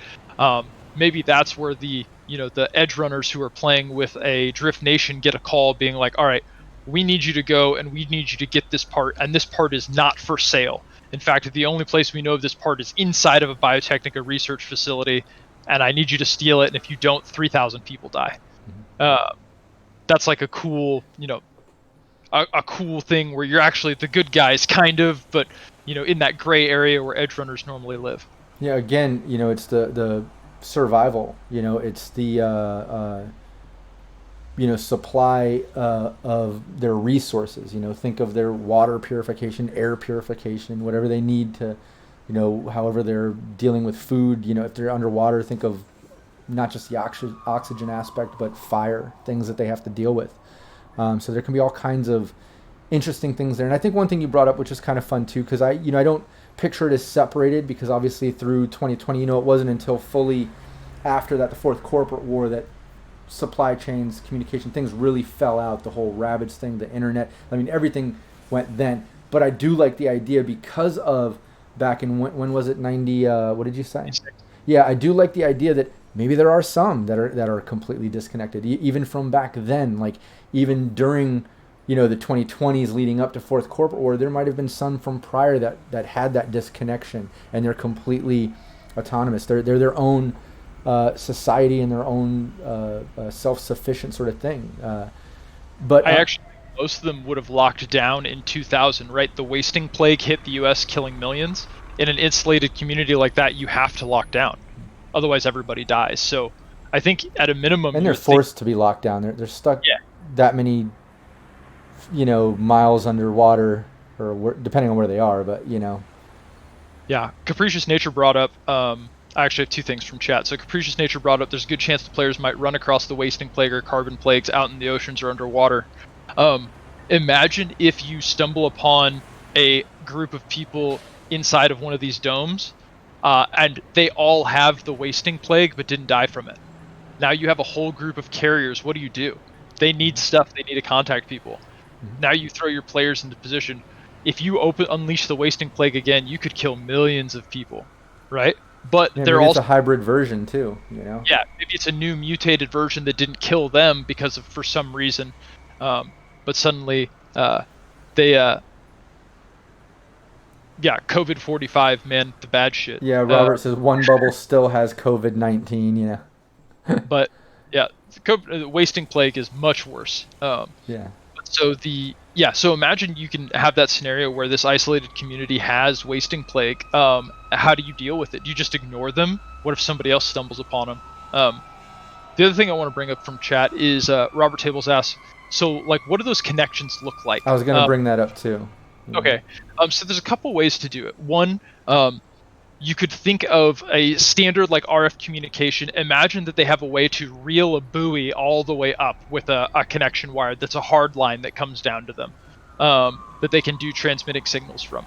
The other way to do it is maybe they have a sub that they deploy with all of their trade goods or something, right? They have to get stuff down there that they deploy that sub to. I like to imagine that various groups have done various things. I think the easiest one is probably they deploy a cable with a gigantic box, airtight box up to the top, and then just reel it back in. Think of like a airtight cargo container they can bring in and out.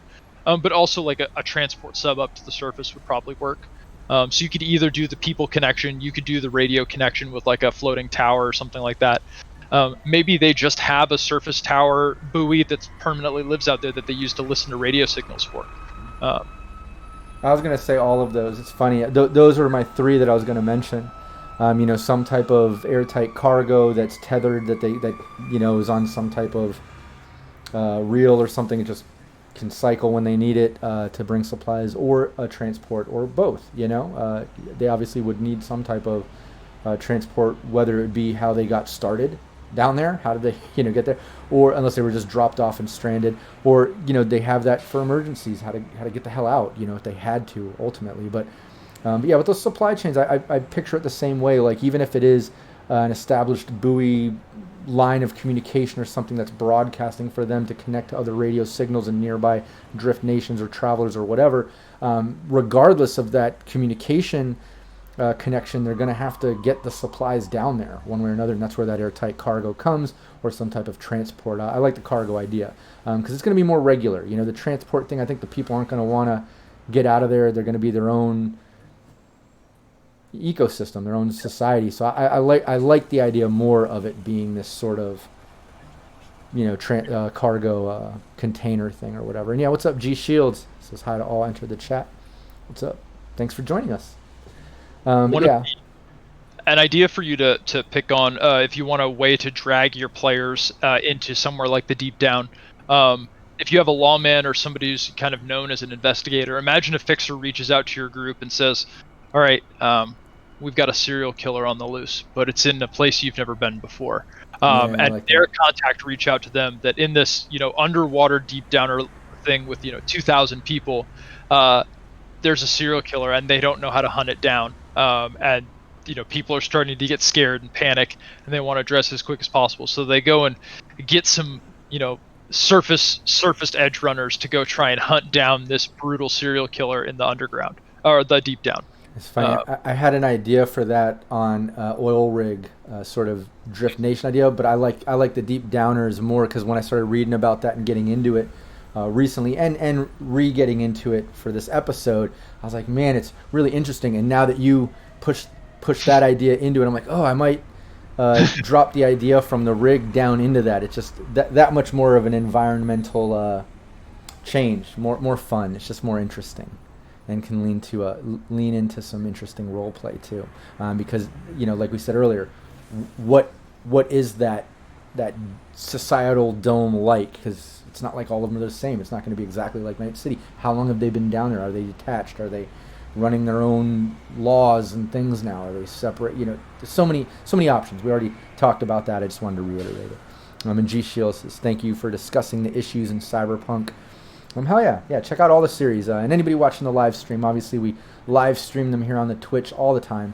But you can go to the Cyberpunk Uncensored YouTube and see all the archived versions. We have a deep dive series, Night City Live series. I have a complete crash course tutorial on Red, a bunch of interviews, the Game Master Tips series, GM Roundtable, plenty of live gameplay is all archived there. Not just from me, but other GMs as well that stream with our brand. But yeah, check all that out. Lots of great resources. What were you gonna say? Yeah, one thing I wanted to talk about that's not deep downers is we actually have missed on talking about any of the named gangs that could be out in the Badlands, and I think there's one big obvious one, which is the RAFFEN SHIV. So for those that don't know, outside of Night City, there's the RAFFEN SHIV, which are the most hated of the nomads. Even among the normally permissive nomad society, they're basically considered subhuman. They're scavengers and sociopaths who prey on the innocent and weak in nomad tribes, and they're generally found outside the reach of the law. They're outcasts, renegades, betrayers. They steal from, kill, or enslave anyone they can. And the group that is outside of Night City is called the Wraiths. They travel at night. They hunt the sleeping and unwary. And you probably wouldn't think there are that many unwary, but the Wraiths and other RAFFEN really show no signs of remorse. They generally don't hunt the open road, but will prey on the outskirts of cities and then move on to another one. It's hard to distinguish them looking like any other booster, but they like chrome wear and stuff. And they tend to have Mad Max style vehicles. They're generally the super most fucked up of all the people that you're going to find out in the Badlands, and are the super bad guys. Yeah, I don't know how we didn't bring them up when I was talking about going from the scavenger up to the booster gang, that morality shift, the dynamics between scavengers going up to booster where it's less flexible with it, but yeah, even beyond there are the RAFFEN with getting even more of that, not that there are these alignments in Cyberpunk, but just to pull it from another RPG to make sense of this conversation. It's like that evil alignment or whatever. You know what I mean? Yeah, a great opportunity to get your players out into the Badlands is traditionally the nomad families and Altacaldos will, if they hear about the Wraiths or the RAFFEN groups, they'll dispatch dog soldiers and war parties out to eliminate them. If they don't have enough people at the time, maybe they hire a bunch of edgerunners to be led by a nomad out there to go hunt down these folks who are terrorizing people in the Badlands outside of Night City. Oh yeah, chaotic evil. That was the word I was looking for. They run that sort of lifestyle in my mind. They're gonna have the desperation of the scavengers. They're gonna have the brutality of the booster gangs with a touch of kind of not give a fuck psycho, almost on the verge of that cannibalistic vibe, if you will, very morally depraved, I mean, very much so. So in particular, the Wraiths, the leader of the Wraiths, his name's Dog Killer, and he wears an entire suit of leather clothing made of human skin. They called the title of the weak members of the group are called bitch. They're literally traded like cattle from one group to another. The RAFFEN are as repulsive as possible to anyone but the most hardened cyberpunks, right? You've got to seen some bad stuff to even think about dealing with these people as one-on-one. I think the RAFFEN are a really great evil as evil can get group. I think I'm just gonna riff on some other kind of gang ideas that you might find out in Yeah. this area. And just to reiterate, those were the wraiths, right? The ones that they named the for wraiths. red. Yeah, the ones wraiths, outside of Night City or whatever, typically. correct. Yeah, the wraiths are a RAFFEN SHIV group, which is a RAFFEN SHIV is a bad nomad group. So that's like the class is, RAFFEN SHIV, and then wraiths are one of them. Yeah. Other things you can think of is a lot of the times there are corporations who will actually sponsor under the table Badlands gangs to harass the logistics of competitors. RAFFEN SHIV. Yeah, no, the wraiths are the name of the RAF and SHIV that are typically outside of Night City. Like, there's different, I guess, gangs of RAF and SHIV. That's kind of like you would call like NOMADS. There's the RAF and SHIV. But then there's different nomad families, so the different ones, the wraiths or wraths or whatever wraiths, I guess would be There's no E there. the ones outside of Night City, anyways. But yeah. Yeah. So a lot of the, you can think of like some kind of classic biker gangs, right? Sons of Anarchy type thing that you're talking about. I think would be there. An interesting one would be a gang that has an AV4. Maybe they've reassembled one that they stole from a military base, and maybe they have one or two, and they go and use that to like hot drop onto things, or have door gunners outside of it. That would be like a really cool thing. And it's definitely the pride of their gang, their group. Like that's their pimp thing. Like they've got this cool thing. Other type of gangs you might have that are interesting are trap gangs, right? So think about a really classic, like you have a fake car wreck on the side of the road of like an ambulance, and they get you to pull over and be vulnerable, and because you're so vulnerable, when you're like doing that, that's when they jump you and start shooting you up. Other times groups, gangs like that are going to look for choke points, right? And within the Badlands with all those tunnels, they're going to lay ambushes. Maybe they leave mines in the middle of the ground. Maybe they have blown a bridge, or they drop a bunch of the road falls out. Yeah, whatever. Those are the type of things that they would how they would ambush different groups.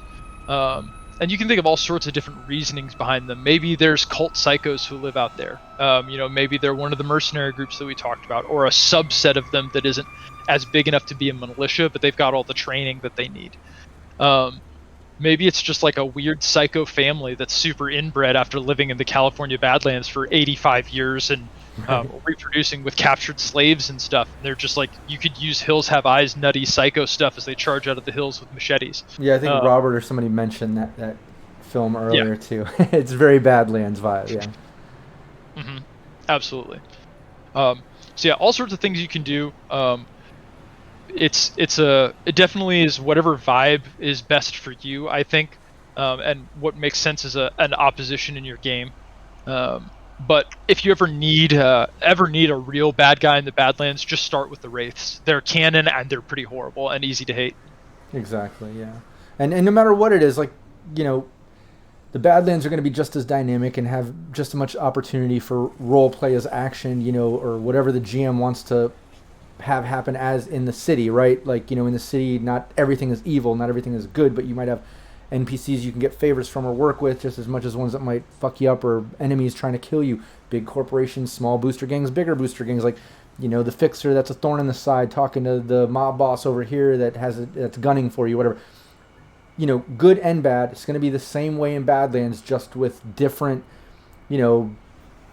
tools, different things you're using, different, groups and items, people, different organizations and such. But I think within that, you have the same dynamics that you can pull from. It's how you want to have them, motivated, whatever group or encounter, I should say, that you're incorporating into the Badlands that your players are going through. But always keep it dangerous. I think that's the main thing with Badlands is, the whole vibe of it is that you're leaving the city. Yes, the city is dangerous and fucked up, but it is still civilized. They still have power and water and, working toilets and things. You know what I mean? When you enter the Badlands, yeah, you might run into some good scavengers, some nomads traveling. There might be, some utopia situation or that great hidden bunker you found with like we said, the indoor tennis court and pool and shit, underground or whatever.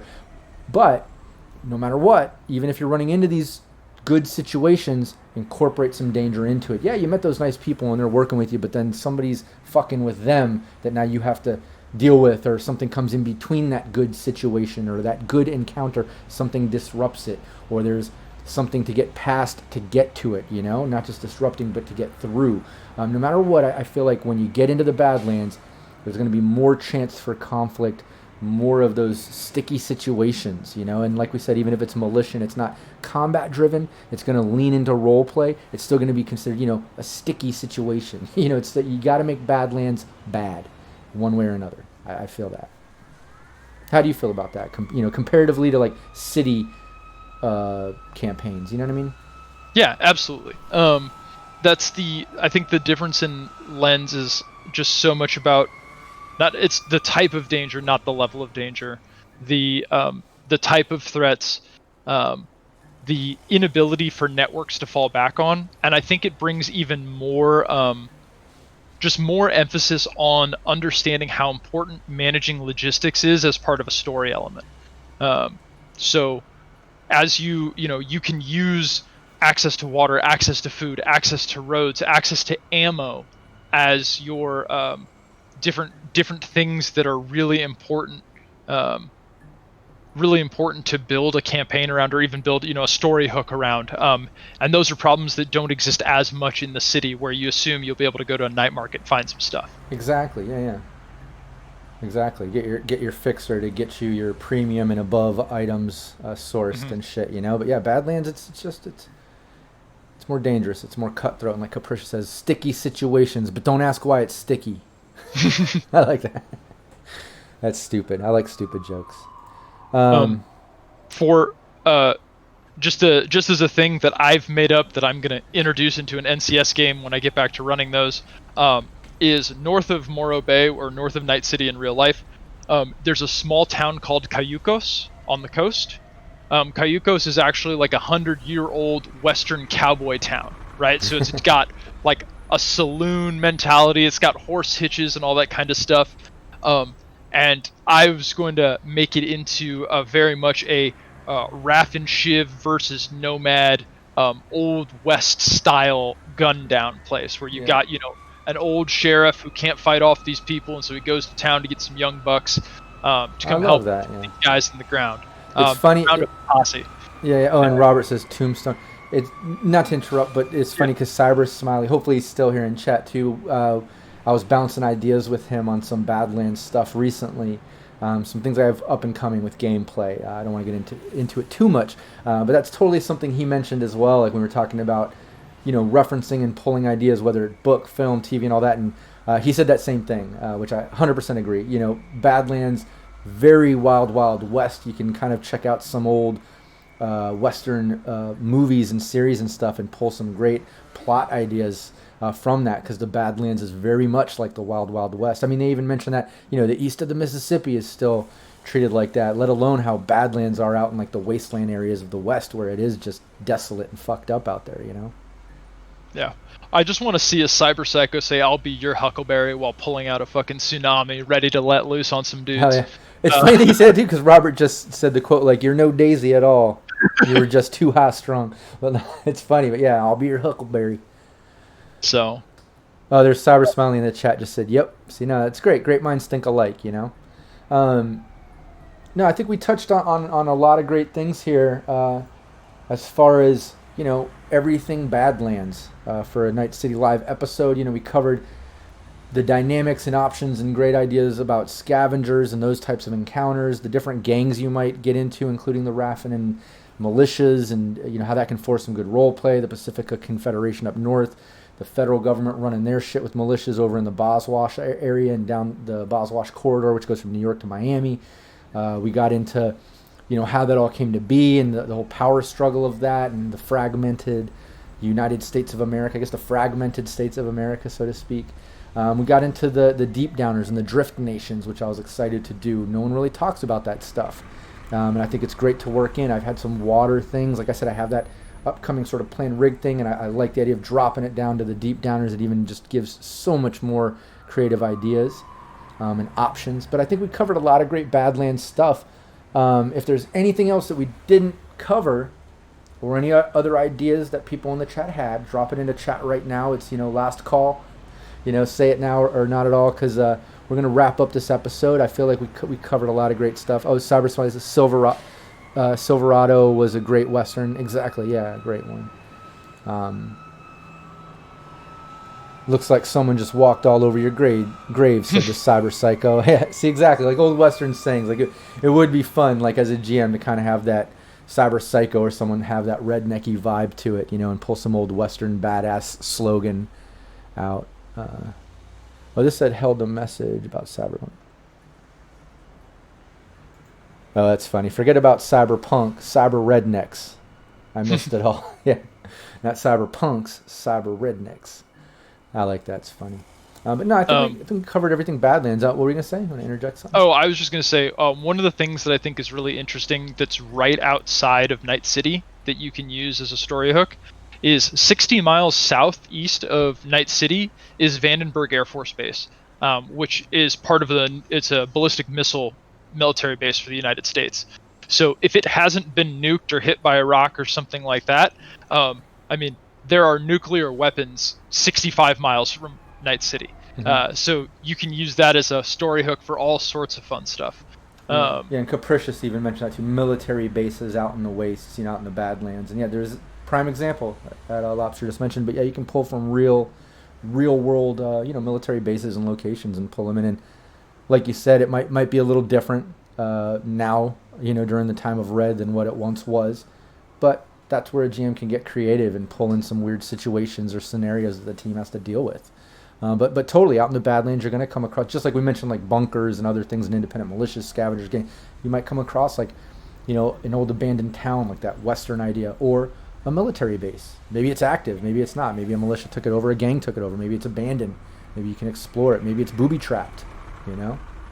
Lots of great ideas there. Let's see, Vampire Bites, or it was rocked, but the nukes were deep enough that they were all still intact if the players dare scavenge. Exactly, yeah. And maybe there's some radiation damage if they're not checking or careful. They start taking, I think, what's the radiation damage? You take like two points away from your hit points every round until you get out of the area. I think it works like that. Yeah, that could be brutal. But yeah, I think we covered it. I think we nailed it. I'm pretty satisfied with this episode. I think we covered everything Badlands. And check it out. If anybody's watching this VOD on YouTube and you think of something that we didn't cover, put it in the comments. I'm constantly, active on all my social networking sites. And, if you put something there in the comments, I'd love to pull it and post it to the community so it's even just more ideas for people to enjoy. Just double check chat here. Yeah, I think we're good. We're all caught up. Why don't we do a little wrap? Remind everyone where they can find you. Tell them about Night City Stories, and we'll call it an episode. Sweet. So if you want to play some Cyberpunk games online in a living world, please come check out Night City Stories. Night City Stories is the largest and most active Cyberpunk Red online community. We've got lots of GMs and lots of players looking to create a wonderful universe together. Do all sorts of stuff like blow up your cargo container with a mine and have security door kick you to start the day. You can find us at /r/Night City Stories on Reddit. Additionally, you can also, on the Cyberpunk West Marches tab inside of Cyberpunk Uncensored, there's going to be a link to our Discord as well. So Discord is where we do all of our communication and everything. So please come check us out, join.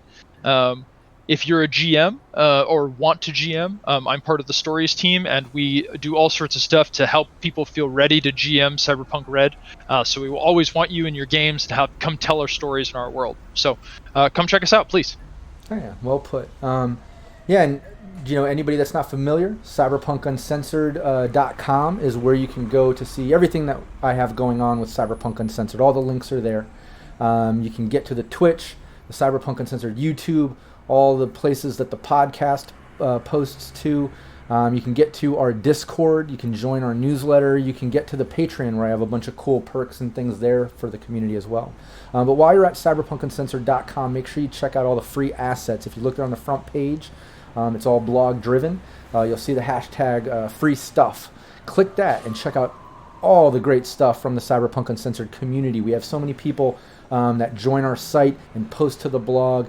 You know, auto-filling character sheets, program sheets, cyberdeck sheets. Zach did that Vehicles of Red expansion thing, system auto creator, just so much stuff. I have the GM report card there. We do our Scream Sheet project where we put out screen sheets that GMs can use. It's just an absolute great, thanks Robert Tables, I really appreciate that shit. You know, it's just a great place to get some free assets and stuff. And man, Robert, you hooked everybody up with subs. that is badass. I can't thank you enough, man. That's so cool. Thanks, Robert. Yeah, and hooking up everybody. Everybody needs to thank Robert for that, hooking everybody up with that subscription thing. And I love how he put there, make sure you smash that subscribe, drop kick the follow, and no scope headshot that bell. End scene.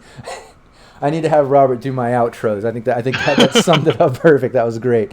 And again, thanks so much for hooking up everybody with that sub. I really appreciate that. You know, we push Cyberpunk because we love it. You know, I got into it because I have a obvious passion for Cyberpunk. Whether it's the gameplay, the artwork, you know, all these series and just talking about it. Like, I absolutely love Cyberpunk, and I do it because I have that passion. But I am completely driven to do more and more because of the support I get. Like when you do shit like that, you know sub and you pay for other people to sub. People join my Patreon. You do shit like that. It's unbelievable to me. I can't get enough of that shit.